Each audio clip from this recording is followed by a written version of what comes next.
द्रव्य कर्म, भाव कर्म, नो कर्म। द्रव्य कर्म यानी जो कार्मण वर्गणा के पुद्गल आत्मा को चिपके। क्यों चिपके? अपने आप तो जाके चिपकते नहीं ना, सिद्ध भगवान को नहीं चिपकते ना। जहां सिद्धशिला है, जहां सिद्ध भगवान है, उसी आकाश प्रदेश पर अनंत कार्बन वर्गणा के पुद्गल भी रहे हुए, वहां पर भी है। पूरे यूनिवर्स में, लोकाकाश में एक भी स्पेस पॉइंट ऐसा नहीं है जहां कार्बन वर्गणा के पुद्गल नहीं। ठीक है, तो ये द्रव्य कर्म आके क्यों चिपके? क्योंकि इस भाव कर्म ने इनको इनविटेशन दिया। तो जब ये द्रव्य कर्म उदय में आएगा तो जीव को क्या देगा?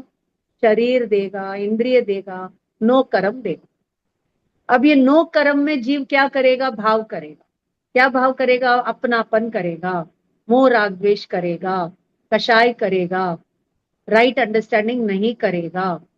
तो इससे क्या होगा? ये द्रव्य कर्म और चिपक, फिर ये जब उदय में आएंगे तो इसको नया शरीर दिलाएंगे। उस शरीर को देख करके ये भाव कर्म करेगा। जैसे ही भाव करेगा द्रव्य कर्म चिपकेंगे। फिर ये समय आने पर उदय में आकर के ये दे देंगे। तो ये विषय साइकिल अनादिकाल से चल। अब इसको तोड़ना कैसे? बोलो, इसको तोड़ने का उपाय क्या है? इसको तोड़ने का उपाय क्या है? भावों से दूर रहने का, नहीं करना। पेज नंबर 157 पे दिया हुआ है, हाँ, एक पॉइंट दिया हुआ है, पकड़ो उसको।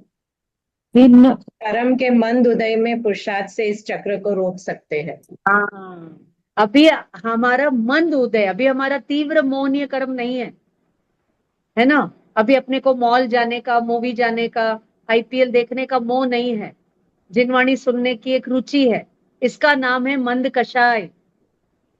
अब ये मंद कषाय में अब तुम आत्मा में लीन होने का पुरुषार्थ करो, यानी राग द्वेष मत करो, वीतराग भाव करो, तो तुम्हारे नए कर्मों का बंधन नहीं होगा।